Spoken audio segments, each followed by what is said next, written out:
a mais um episódio da Blassets e hoje eu quero pedir para você seguir e assistir nesse vídeo, porque o que vai acontecer? Nós vamos mudar a sua visão sobre o mercado imobiliário, porque eu estou aqui com o fera, o Mega Blaster, Lincoln Crispim, que é meu amigo aqui em Guarulhos.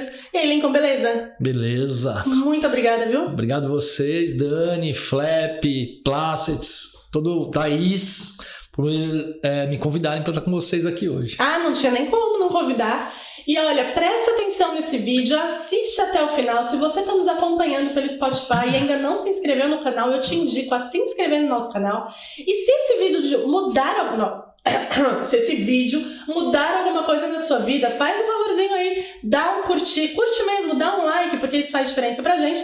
Mas se inscreve no canal, aciona o sininho, que toda segunda-feira, quando sair vídeo novo, você vai ser o primeiro a ficar sabendo. Não esquece de entrar no Instagram e nos seguir nas nossas redes sociais. Você tem Instagram, né, Lincoln? Tem Instagram. Qual que é o seu Instagram? Conta aí pra galera.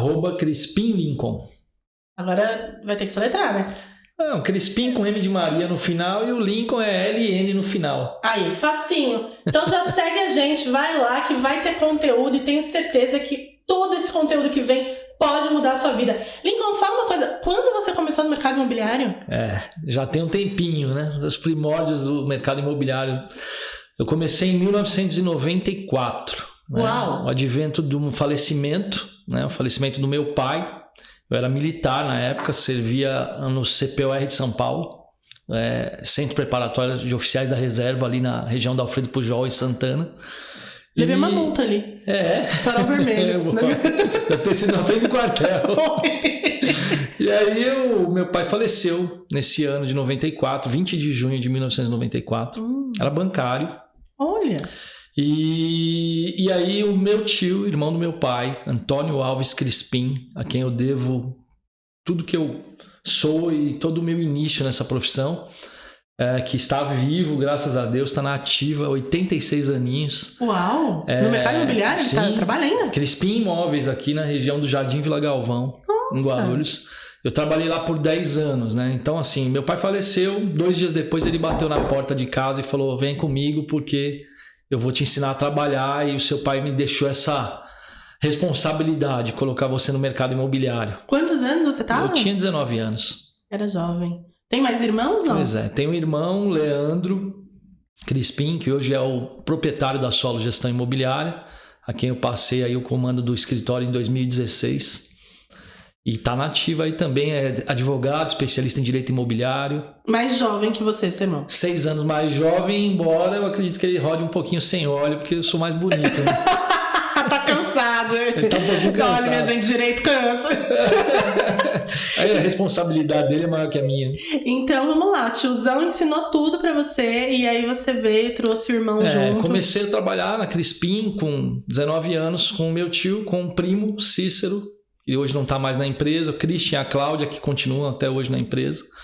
E iniciei, fiquei lá 10 anos. Né? 10 anos, desde colocando placas na rua, aprendendo mesmo na prática a profissão, que inclusive eu acredito que seja a melhor maneira de aprender. É na prática, né? Vendo o outro fazer, é pelo processo de modelagem. E aí, mais tarde, em 2009 já, eu fundei a Solo Gestão Imobiliária, iniciei essa empresa, na época ali no Jardim Vila Galvão também, na região da Tomé de Souza ali, e convidei o meu irmão para vir trabalhar conosco, e ele aceitou e a gente começou a trabalhar junto em seguida. Eu toquei de 2009 a 2011 sozinho, depois de 2011 até 2016 tocamos juntos. Em 2016 eu passei um período muito difícil, quebramos, e aí fiquei 2 anos fora, atuando numa outra área de treinamento, vendas e dando palestra aí em 12 estados do Brasil. Quantos? 12 estados do Brasil. Viajou dando palestra. Palestras. Vendas e liderança, alta performance, trabalho em equipe e assim por diante. Nossa, que bacana. Pois é, achei que nunca mais de fato fosse retomar no mercado imobiliário. Achei que era uma saída definitiva. Antes disso, eu tive uma outra empresa chamada Gran Metropolitan Consultoria, da onde a maioria das pessoas em Guarulhos me conhece. Às vezes eu ando um pouco com a minha noiva que está aqui conosco, aqui nos bastidores, por Guarulhos, e ela fala, como é que você conhece tanta gente? Mas é porque eu fiz de 2000 até 2016 mais de 6 mil processos de crédito imobiliário em Guarulhos de pessoa física. Que loucura! Peraí, então vamos voltar tudo isso aqui. Primeiro, vamos falar da estrutura do que é o mercado imobiliário, porque o pessoal olha e não entende que tem o processo de captação, deve ter processo de triagem, porque tem que ver se esse imóvel está regular, se não está apto para venda, não está. Como que é o processo do mercado imobiliário? Conta um pouquinho. De fato, tem que existir processos, né? Como toda a área. O mercado imobiliário ele é pautado desde o captador, que é aquela pessoa que ela tem a responsabilidade de ir em busca das oportunidades de mercado, seja por indicação, por referência, ou até mesmo no sentido do porta a porta, ou através de construção de network com porteiros, zeladores, que são quem conhecem mesmo os proprietários, né? Principalmente numa cidade como a nossa que verticalizou nos últimos 10 anos muito, né? Enfim, o processo começa com o captador ali. Falando em venda e locação, é mais ou menos a mesma coisa. E aí, depois que esse imóvel chega para a imobiliária, a gente vai fazer um trabalho de captação das imagens, vai dar realmente uma checada com os proprietários sobre o porquê da venda, quais são os motivos que a pessoa está pleiteando ali a venda, se a documentação é apta, se não é, se tem regularização por fazer. A falta de documentação 100% não inviabiliza a negociação.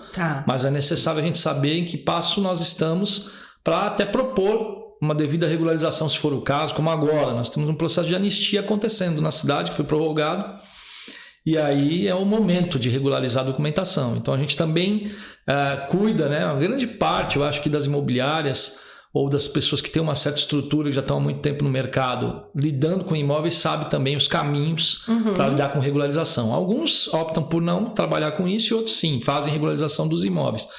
Documentação, ok.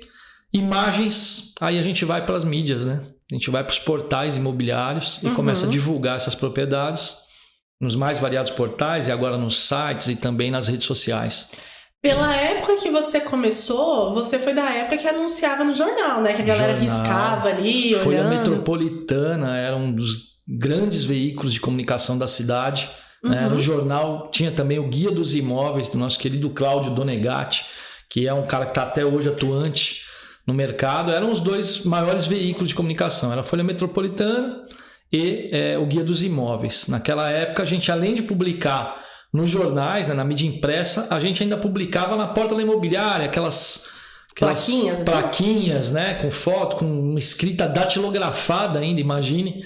Para você que não sabe o que é datilografado, você sabe o que é datilografado, Cacá? Não sabe, datilografado. Existe uma máquina que a gente chamava de máquina de escrever, que aí tem a evolução da máquina de datilografia, e inclusive uma curiosidade, que eu entrei no Safra em 2004, sim, datilografando o contrato, acredite, tá? Acredito. Eu quis fazer um curso de datilografia que eu estudei na Fundação Bradesco. A minha mãe falou assim, não vai fazer porque você nunca vai usar isso. Eu já tava numa era mais informatizada. Aí eu entro no banco fazendo o quê? Datilografando o contrato. E aí você tem as mais antigas que você catava milho mesmo, viu, Cacá? Você pode procurar aí na sua edição.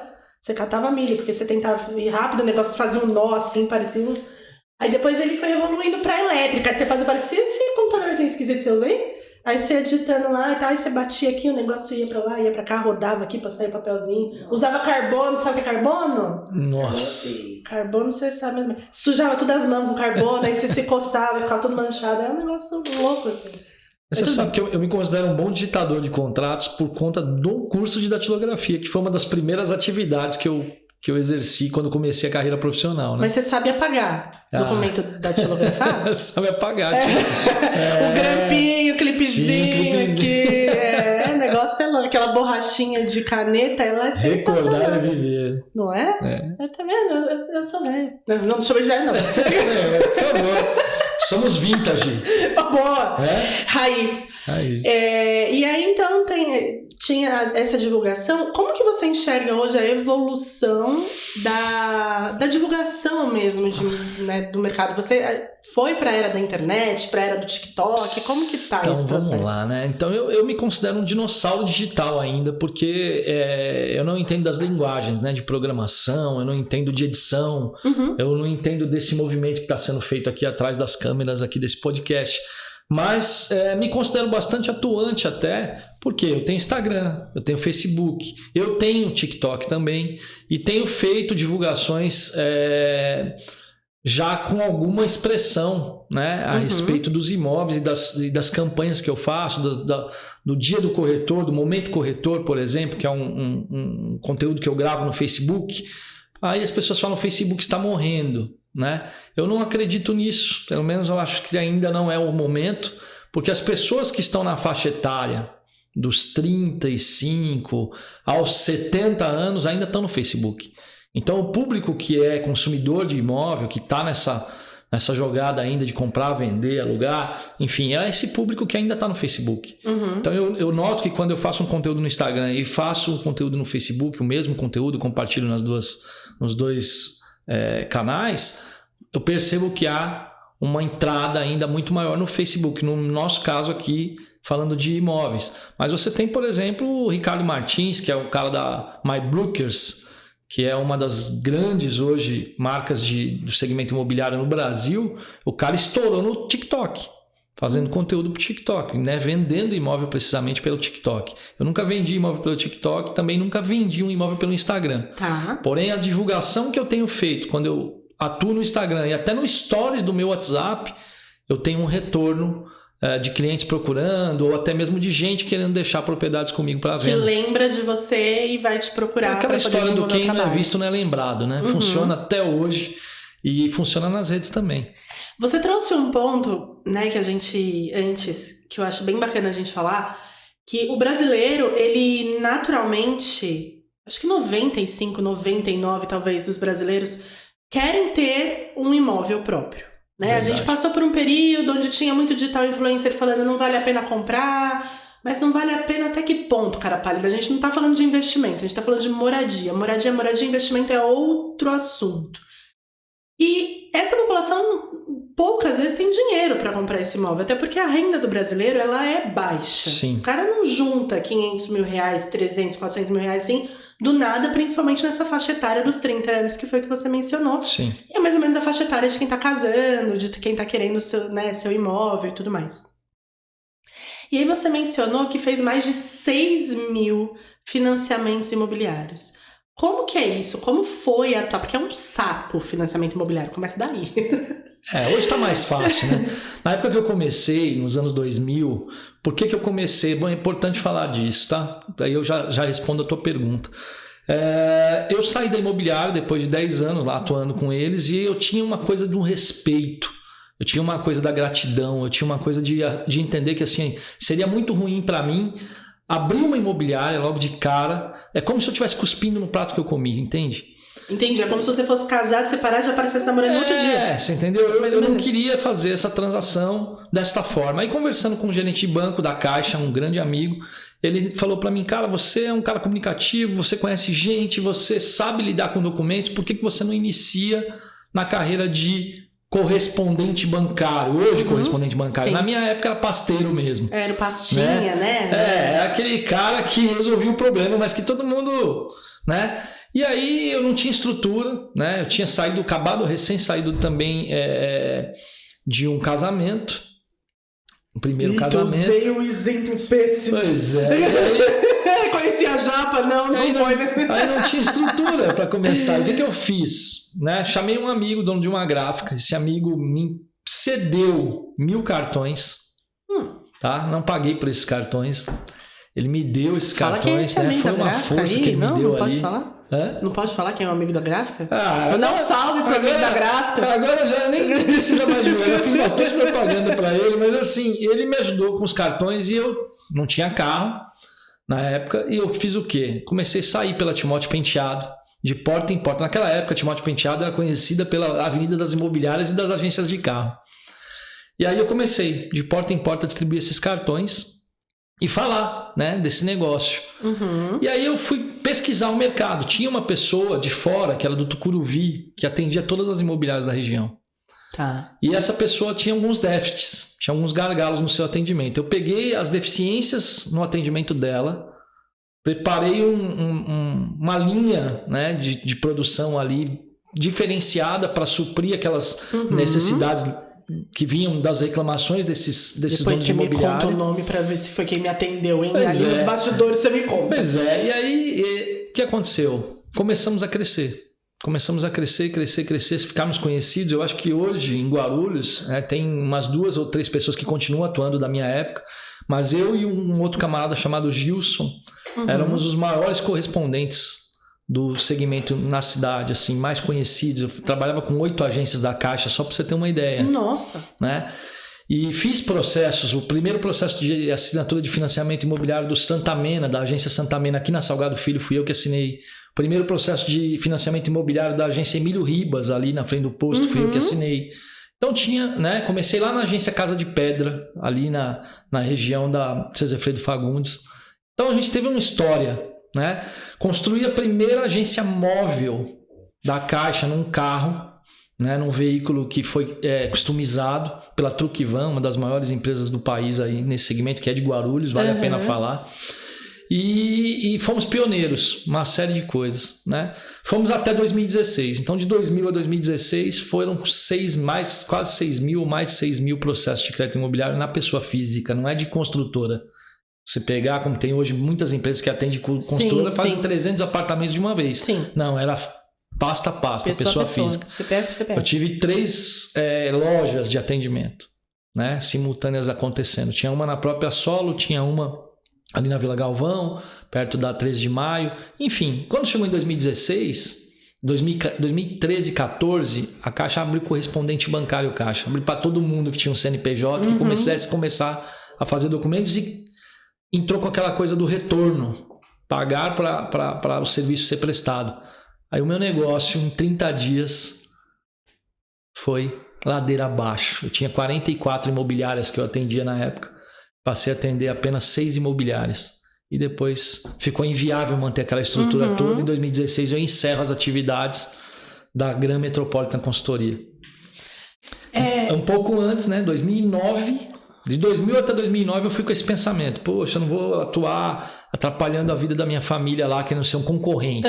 Olha que cabeça. Mas em 2009, já mais velho, mais experiente, tendo um entendimento de que minha família não iria se aborrecer, porque eu seria só mais uma. Sim. A imobiliária deles tem mais de 40 anos, não iria fazer sombra ali. Enfim, em 2009 eu começo a Solo Gestão Imobiliária, né? E aí a gente está aí no mercado até hoje.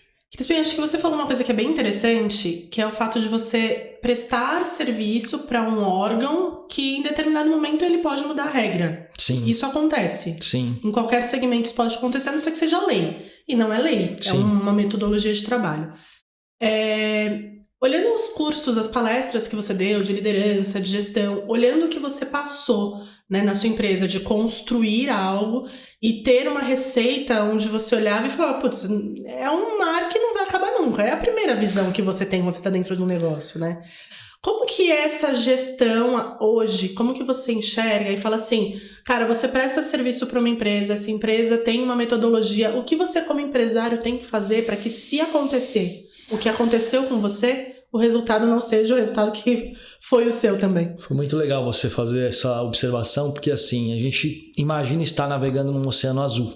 Quando tudo vai bem, você vê que está dando resultado. Eu tinha um faturamento aí de pelo menos 50, 40. Durante mais de 3 anos eu ganhava 30 mil reais por mês, pelo menos. Isso a gente está falando em uma época que 30 mil reais deve valer uns 200 mil Era hoje. muita grana, né? Mas eu era um cara extremamente irresponsável. Tá? Vale a pena dizer isso, principalmente para o teu público, deve ser um público mais jovem que está nos acompanhando, ou até mesmo um público de investimentos. A gente tem que, primeira coisa, nunca colocar todos os ovos na mesma cesta, né? É muito arriscado.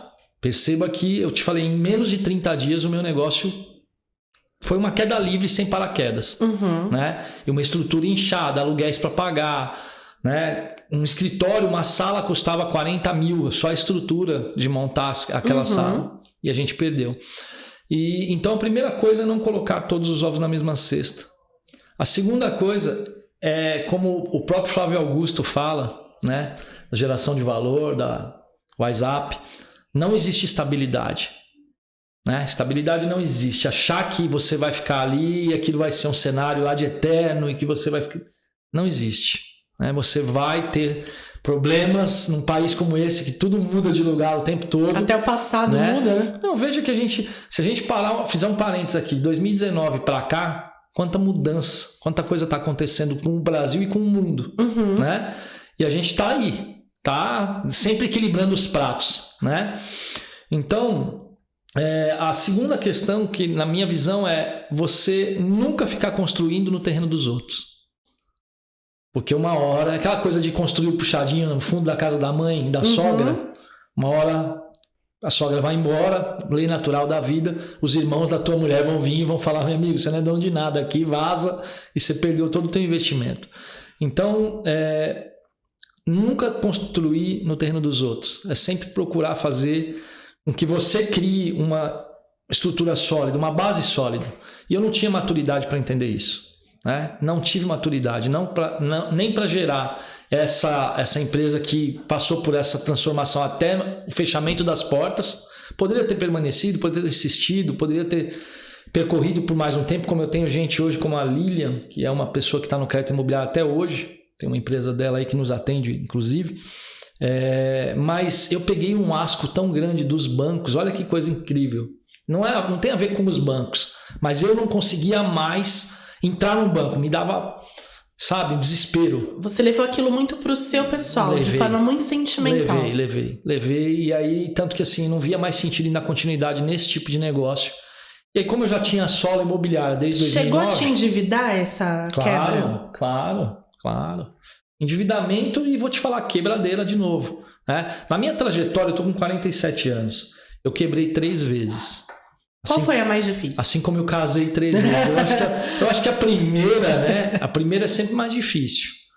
Mas o engraçado de você fazer essa pergunta me faz refletir o seguinte.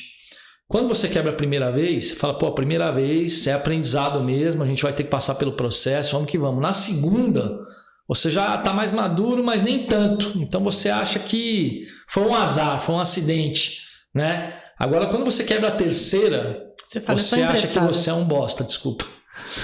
Você acha que você é um imprestável, incompetente, um fracassado. Essa foi qual? Foi agora, em 2016. Né? Quando a gente fechou as portas. Do crédito imobiliário foi a sua terceira já? Foi junto, né? Porque eu fecho as portas dela em 2016, mas eu fecho a imobiliária também em 2016. Você deveria estar sentindo... E termino um casamento também. Então foram as 3 coisas ao mesmo tempo. Você estava com quantos anos? Eu estava em 2016, 6 anos atrás, estava com 41 anos. Crise de meia-idade, gente. Né? Não era crise de meia-idade. Era realmente um monte de problema. Mas assim, tudo, a maior parte, eu vou dizer para você, 90% tem a ver com autorresponsabilidade. Tá? Eu tenho que dizer isso para você, porque é muito fácil a gente delegar e jogar a responsabilidade para os outros. Eu podia colocar aqui 10 culpados. Eu vou resumir tudo em um único culpado ou responsável. Não vou chamar de culpado, mas de responsável. Eu mesmo. E quanto tempo levou para você se reerguer? Psicologicamente? Emocionalmente, psicologicamente, eu tive que passar por um processo de autoconhecimento. Né? Eu tive que voltar para dentro e mudar uma série de atitudes, de comportamentos. Eu ainda estou em processo de mudança. Eu falo que eu estou em construção. Mas você teve ajuda para isso? Tive ajuda. Eu fui fazer um curso de coach, por exemplo, na SBC Coach, né? Sociedade Brasileira de Coach. Eles são muito bons. São muito bons. E foi bem numa época que tava um boom, né? A Febracis estava fazendo o método CIS aqui em São Paulo direto. Muita gente critica, né? O coach porque é uma coisa que banalizou como uma série de outras profissões aí e tal, mas assim, foi uma coisa que me fez retomar. Tá? Foi onde eu consegui força para não desistir, para ter perseverança, resiliência, para ter essa autorresponsabilidade que eu estou comentando com vocês. Sim. Né? Para assumir, para mim, a consequência das minhas tomadas de decisões erradas. E eu acho que o mais importante foi bem o que você falou. Você passou pela terceira vez onde você fala, cara, eu sou um imprestável, fechei mais uma empresa, acabei um relacionamento... E aí você culpa. Naturalmente a gente culpa outras pessoas. Sim. Até você ter realmente esse grau de maturidade e falar assim, não, peraí, eu tenho a minha parcela e eu só depende de mim para continuar. Existem coisas que são inerentes ao mercado. Você sabe bem disso. né, que independem da tua vontade, que não estão no seu controle, no seu Sim. domínio, como que aconteceu A pandemia. com a mudança da Caixa para esse sistema, com a pandemia, aí Exato. não tem o que fazer. Imagina Mas, quantas empresas investiram naquele negócio de inspeção veicular. Tudo bem que tinha muita politicagem por trás, mas quem investiu Sim, naquilo e no outro ano sim, que acabou a sim. regra, quebrou. fora isso, tem as manias também, tem as ondas, né? Paleteria mexicana. Paleteria mexicana, né? Hamburgueria. Você vê quanto de hamburgueria que abriu, né? E eu acho que Tabacaria. o grande gargalo aqui dessa conversa, ela funila para uma só questão, que aí eu acho que chama a atenção de todo mundo, e principalmente se tiverem educadores assistindo a gente. Tem a ver com educação mesmo. É a falta de educação financeira. Nós não tivemos aula de educação financeira na escola primária, nem na escola secundária, né? Você vai ter alguma coisa nessa área se você for estudar depois na faculdade. E mesmo assim, é diferente você aprender nos livros da universidade e aprender na prática. O empreendedorismo na prática. Você aprender com os teus erros, né? Aprender com os teus fracassos, saber que você tem que distribuir os investimentos, começar a investir desde que seja o mínimo, né? A gente acha que tem que investir muito e a gente espera pelo muito, mas o muito nunca vai chegar se você não começar com o mínimo. Mas, Crispim, você acha que, assim, eu tenho uma visão da educação financeira, eu sou educadora financeira formada, tenho formação nisso, dei muitas palestras sobre educação financeira, sigo muita gente que fala sobre isso, mas eu vou um pouco além. Porque não é que tem na escola que as pessoas iriam adquirir a consciência, que é igual matemática, português. Quantas pessoas tiveram matemática na escola e não sabem fazer uma conta de subtrair? Mas além da consciência financeira, que vem adquirida, né, de certa forma pela educação, vem muito do que você vê dentro de casa. A gente tem uma criação que não nos permite errar. Você tá dentro de casa, muitas vezes os pais protegem a criança do próprio risco controlado. Que o risco controlado é aquele que a criança tá brincando numa grade, você fala, sai daí, senão você vai se machucar. A criança não se machucou. Ele tem que se machucar, inclusive, para ele aprender sobre aquilo. Cria casca, né? Cria casca. Sim. Então, até o próprio risco controlado hoje, as crianças não têm a permissão de errar. E quando você vive em um ambiente onde você não tem permissão de errar, onde a criança vai fazer prova na escola para determinar se ela adquiriu ou não um conhecimento, que é de certa forma muito arcaico. Sim, o sistema é péssimo, né? Ela não tem o direito de errar, porque se ela erra uma questão, ela já é taxada como ela não é um aluno nota 10, ela não é uma pessoa nota 10. E você acaba vinculando o ser o nota 10 em ter sucesso, e nem sempre é assim. Verdade. Eu confesso que assim, eu como aluna sempre fui aluna mediana. Eu sempre fui aluna do 7. Eu também, eu reprovei 2 vezes ainda. Não, eu não cheguei a reprovar, mas eu fui aluna do 7, mas eu falo o que eu pensava. Minha mãe falava, por que você não tirou 10? Eu falei, porque eu tenho que me esforçar mais, e se com 7 eu passo, por que eu vou tirar 10? Eu vou ter que me esforçar muito mais pra ter o mesmo resultado que a pessoa que tirou 10? Pra quê? É igual aquela história que fala assim, passou em primeiro lugar no curso e tal. Tá, mas o cara que passou em 30º tá fazendo o mesmo curso, talvez se dedicou um pouco às vezes vai ter mais oportunidades do que o cara que passou em primeiro. Exato. Vai se destacar mais do que o cara que passou em primeiro. Exato. Então, assim, a gente tem primeiro essa castração, né? Eu acho que não é termo nem de coaching, é uma realidade do que se vive dentro de casa, do não permitir errar, do não permitir ser curioso. Algumas escolas, inclusive, trabalham essa metodologia, sim, onde você é um robô mesmo. A maçã é vermelha, pinta de vermelho. E se você quiser pintar de azul, você tá errado, né? Que não tem esse modelo muito construtivista. Sim.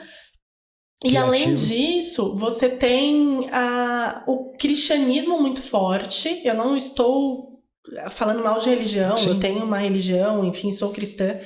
Mas quando você pega uma Bíblia e tenta traduzir na tradução livre e traz isso para o nosso idioma, você já perde 50% da essência. Sim. 50% da essência da palavra do que você tem que seguir ali.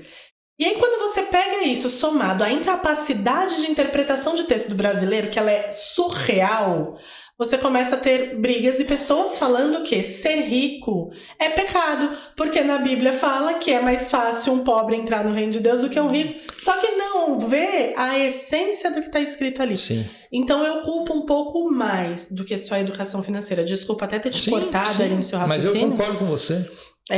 E aí eu acredito que isso vai mais da busca pela informação. Você tem quantos filhos? Eu tenho 4 filhos. E você acredita que todos foram criados da mesma forma? Não, é impossível, né? Até porque cada um tem as suas características próprias, né? Seus modelos de caráter, de posicionamento, de forma de enxergar a vida.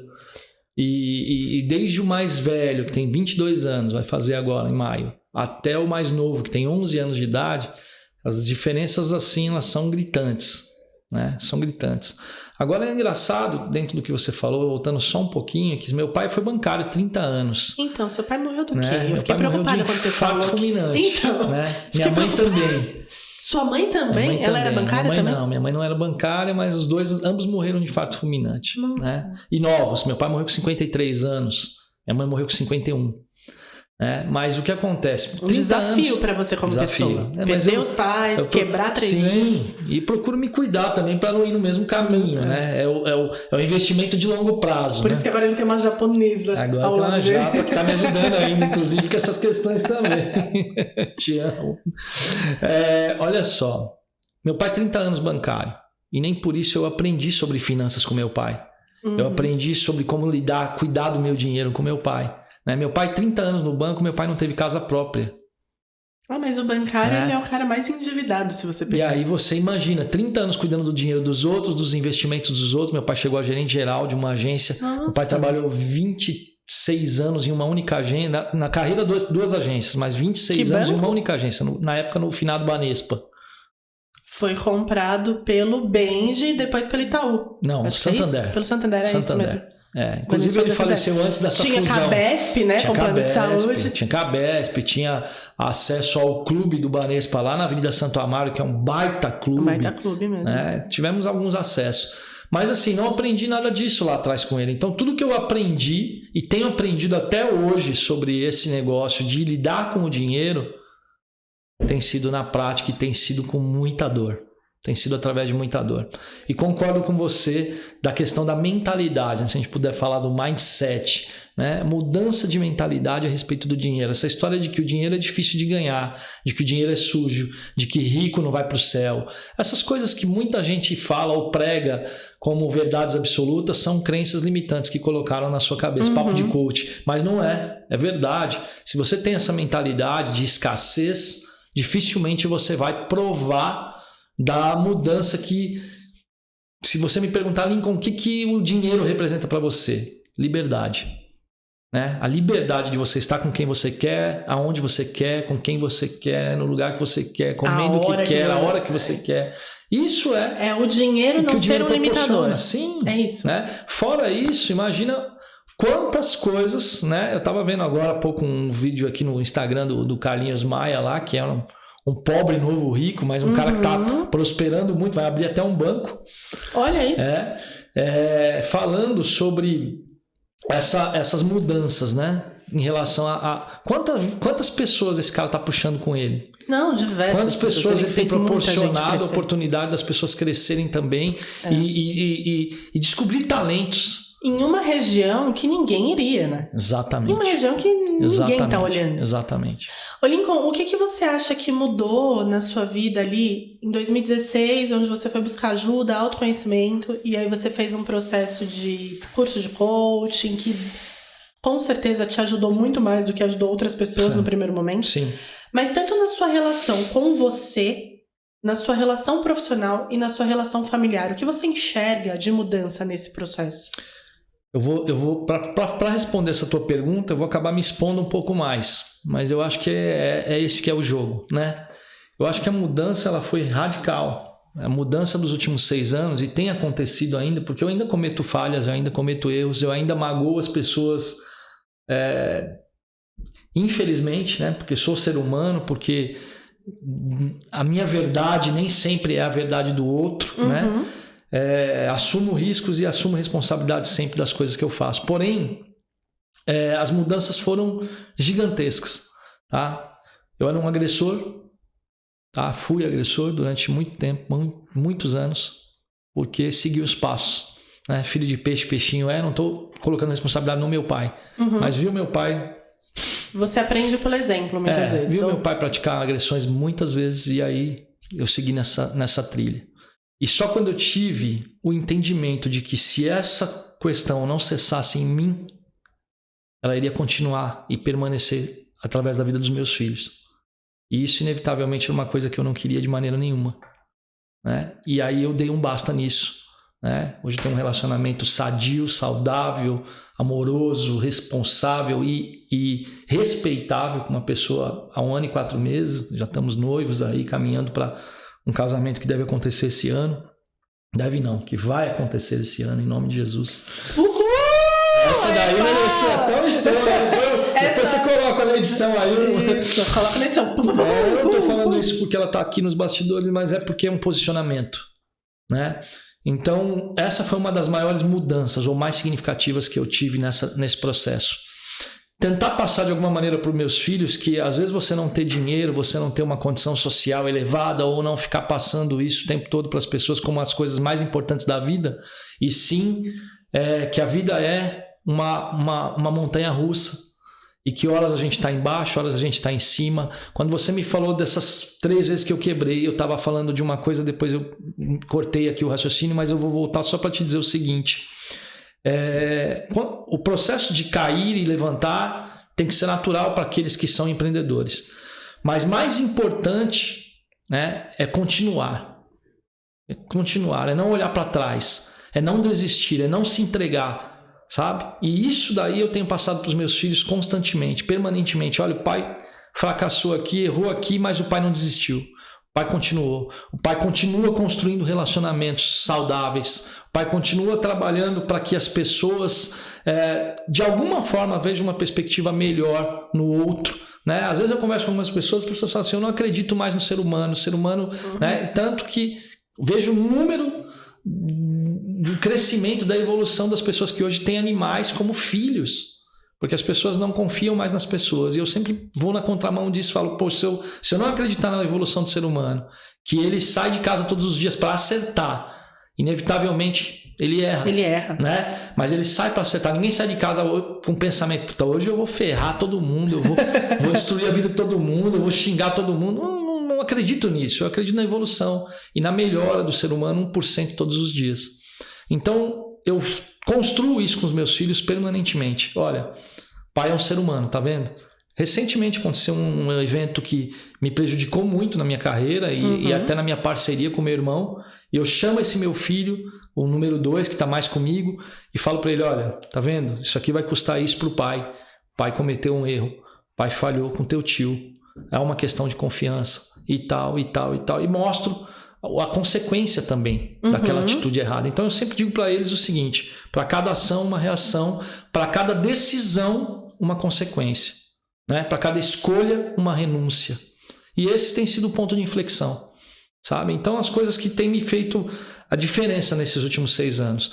E o mais interessante, de novo, né? Tento falar e não consigo falar para você a questão das 3 quebras, é que assim, na primeira, eu me levanto muito depressa nos próximos 2 anos. Tá. Eu tinha mais gás, mais força e mais recurso depois de 2 anos da primeira quebra.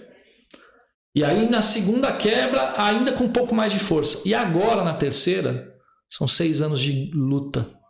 São 6 anos trabalhando para conseguir a retomada, sabe? Para conseguir construir algo de novo.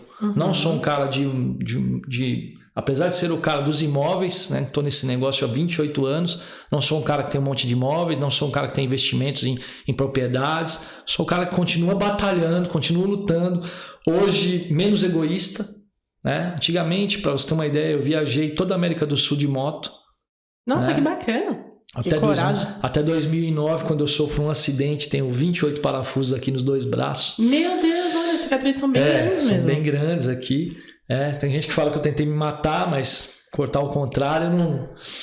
E 2013 até 2014, depois do acidente, que foi em 2009, eu ainda continuei viajando de moto, viajei muito de moto, mas como consequência deixei muita empresa na mão dos outros, né? Fui irresponsável uma série de vezes com relação a isso, ficava 20, 30 dias viajando, isso me custou muito, né? Então eu falo que apesar das perdas emocionais, das perdas financeiras, materiais, a única coisa que talvez eu não tenha perdido foi a minha identidade, né? A certeza de quem eu fui, de quem eu sou hoje e de quem eu pretendo ser daqui para frente, né? E não desistir jamais, não se entregar jamais, não ter vergonha do meu passado, Você se acha uma pessoa resiliente? Demais. Muito resiliente, porque senão já teria desistido de estar aqui na tua frente, já teria desistido dessa vida. Né? Então foi bem pesado tudo que você passou. Pesado. Eu tive 2 tentativas de suicídio. Né? Infelizmente, a nossa conversa caminha para um outro ramo. Né? Se você estiver desconfortável, a gente... Não, eu acho que até tudo tem uma razão de ser. De repente tem alguém do outro lado que está nos assistindo, que está nos vendo, que vai nos ver, né? Uma gravação talvez, mas que vai falar, poxa, tem uma saída. Né? Poderia dizer assim que a saída é Jesus? Evidentemente, se você não tiver uma fé, se você não tiver uma religião, uma força. Eu não tenho uma religião específica hoje, eu sou cristocêntrico. Eu acredito em Cristo no centro da minha vida para tudo. E quando a gente comete alguns erros, a gente comete porque não pergunta. Né? Tem um livro muito antigo que chama Que Faria Jesus em Meus Passos? Se eu perguntar todas as vezes que eu tiver dúvida, que eu tiver questionamentos, que eu tiver questões de valores que eu estou deixando escapar, que às vezes a gente inevitavelmente também deixa alguns valores escaparem e até nos questionamos, como é que pude ser tão imbecil, né? Eu vou te dar um exemplo, tá? Tem com contexto. Fidelidade. Até os 45 anos de idade eu nunca fui um cara fiel. E tinha orgulho de dizer para as pessoas e de mostrar para as pessoas que eu era o cara. Que eu tinha pessoas do meu lado e que eu podia conquistar e ter quem eu quisesse do meu lado. Uma tremenda falha de caráter, uma tremenda falha de valores, perda de valores. E é um tema que, assim, as pessoas cada vez mais estão sendo menos tolerantes nesse aspecto. Sem né? dúvida. Principalmente com pessoas que estão com visibilidade na mídia. É importante você falar isso porque a gente tem exemplos históricos. Por exemplo, se você faz negócio com americanos... Você vai ver que o americano tem alguma série de defeitos, mas tem coisas que eles são, né? Se você, por exemplo, for um CEO da Marinha Americana, se você for alguém que participa de algo, de uma corporação, de fala de time e tal, se você for uma pessoa que trai a tua esposa, eles não querem fazer negócio com você, eles não confiam em você. Porque se você é capaz de trair com quem você dorme, você é capaz de trair qualquer pessoa. Exatamente. Né? E aí, o pessoal que os italianos também são assim, né? Eu ia falar da máfia italiana. Os italianos também são assim, né? Os orientais também são assim, levam isso a sério, né? Então a gente tem que começar a olhar e falar assim, poxa, e por que eu tenho a coragem de falar sobre isso hoje? Porque qualquer pessoa que estiver me vendo não vai poder apontar o dedo e falar, esse cara é um falso, esse cara é um mentiroso, esse cara é um mau caráter, é um hipócrita. Porque hoje, estou falando de 2 anos para cá, tá? Não existe ninguém que pode colocar o dedo na minha cara para falar sobre isso. Mas é um processo de evolução. Sim. Você passou, eu acho que você teve a fase de se rebelar contra a sua vida, contra as coisas que aconteceram com você, de repente ficar órfão, mesmo mais velho, Sim. né? De se ver órfão ali, de certa forma. De ter alguns fracassos, tanto em relacionamento quanto em profissionais, que aparentemente muitos causados por você, pelas suas atitudes. Como eu te disse no início. Da autorresponsabilidade. Sim. E aí você vem, e eu acho que a gente chega num momento onde você fala assim, eu comecei um processo de autoconhecimento ali em 2016, 2017, e eu mudei há cerca de 2 anos. Então, até o processo de autoconhecimento, ele leva um tempo para o amadurecimento e você poder enxergar e falar assim, cara, eu tô fazendo isso errado, não é tirando a minha vida que eu vou resolver o problema, eu tenho como encarar isso de frente. Eu acho que nenhum problema é tão grande quanto as coisas que você pode conquistar se você der mais uma segunda chance para sua vida, né? Mais ou menos. Não tenho dúvida, é isso. E você tem que ter, existe um tempo de maturação para tudo, né? Toda decisão errada que você toma, ou todo processo, todo caminho mais curto que você tenta encontrar na tua jornada, vai te custar muito. Então, o processo, por exemplo, de construção de uma imagem, ela demora muito tempo. A gente viu agora um exemplo recente aí de um determinado deputado aí que, ao falar uma besteira e ser gravado e espalhar para o Brasil inteiro, está a ponto de perder seu mandato. Né? Não está aqui em questionamento se o cara é um bom ou um mau deputado. está uma questão de desrespeito com a mulher, com a figura da mulher, desrespeito com a dor do outro, desrespeito a essa questão. Falta de empatia, falta de empatia, geral, né? Falta de empatia. Então, hoje falam, o termo é cancelado, né? Tá cancelado, né? Esse cara vai poder se reconstruir, vai poder se refazer? Vai, eu acredito que vai. Vai porque as pessoas têm memória curta. Memória curta, mas assim, digo até na pessoa dele. Ele vai ter que rever os conceitos, os valores, as amizades, tá? Porque também tem a ver com ambiência, tá? Tem a ver com ambiência também, né? Vai um alerta para as pessoas que estão nos grupos de WhatsApp, onde você intitula grupos de empresários, de amigos, de negócios e tal, e a pornografia rola lá o dia inteiro, né? Será que vale a pena você continuar lá? Então, se você é uma pessoa que tem uma tendência a inclinar para o lado negro da força, cai fora desse grupo. Talvez você vai perder 1 ou 2 negócios, mas você vai manter a integridade do teu relacionamento, do teu casamento. Entendeu? É complicado isso, né? Mas a gente tem que tirar as máscaras, a gente tem que tirar essa imagem de bonzinho o tempo todo e de dizer, olha, eu sou vulnerável, sou ser humano, também erro, mas estou aqui, né, procurando acertar, procurando melhorar, procurando assumir a responsabilidade das coisas que a gente faz e seguir, tem que seguir, né?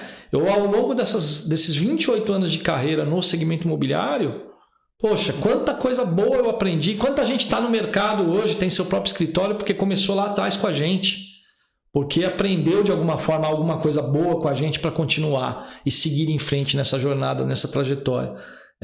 Ontem a gente teve um contato rápido com uma corretora de uma outra empresa para dar uma força, para mostrar um imóvel que a gente tinha para um cliente que ela tinha, e hoje de manhã ela me manda uma mensagem, poxa, obrigado, né? Você abriu as portas, obrigado por ter conhecido a Paula estava comigo. Isso é mostrar que você está no jogo ainda, né? Eu vejo, por exemplo, eu estou numa jornada de atividade física diária e hoje eu estou no dia 364. Então amanhã eu completo 1 ano, né, dessa atividade. E quantas pessoas estão ali dando força, quantas pessoas estão começando a fazer alguma atividade porque se inspiraram. Então a gente tem muita coisa boa para ofertar, para entregar, mas a gente inevitavelmente também tem que se expor, né? E se expor tem a ver com tudo que você faz, né? Não dá para expor só a parte boa, só puta, a vida desse cara é toda perfeitinha, pelo contrário, né?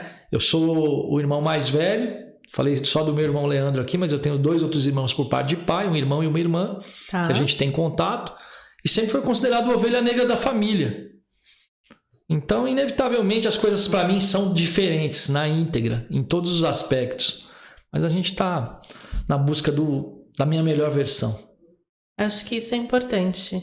Em um ano aí que tem de tudo para ser um ano disruptivo para muitas pessoas, porque a gente vem de uma pandemia, tem tudo para ser um ano disruptivo para você também. Tenho certeza. Lincoln, só tenho a te agradecer. Eu confesso que eu fiquei muito emocionada com o nosso bate-papo aí, junto à minha TPM, com o fato de eu já ser uma pessoa naturalmente emocionada. Mas eu gostei muito de ouvir a sua história, porque as pessoas falam assim, não sangue em tanque de tubarões. E usam essa máxima para se blindar do mundo. Sim. E algumas vezes, quando a gente expõe as nossas fragilidades, foi o que você falou. Pessoas que estão nos ouvindo, elas podem ser salvas. A gente pode salvar uma vida, que uma pessoa veja esse vídeo, mas que essa pessoa que viu mudou a vida dela de alguma forma. Acho que a gente cumpriu a nossa missão. Eu acho que é esse. O objetivo sempre tem que ser esse, né? De ajudar as pessoas a encontrarem a sua melhor versão. E eu defendo isso em tudo, desde a minha vida pessoal até a minha vida empresarial, quando eu tenho um funcionário que às vezes não tá indo bem, mas eu simplesmente não posso falar para esse cara, você vai ser mandado embora, porque o que vai ser da vida dessa pessoa, se ela se mantiver fazendo o que ela faz da mesma forma todos os dias, ela nunca vai crescer na vida. Então eu acho que eu tenho como responsabilidade mudar a vida dessas pessoas também.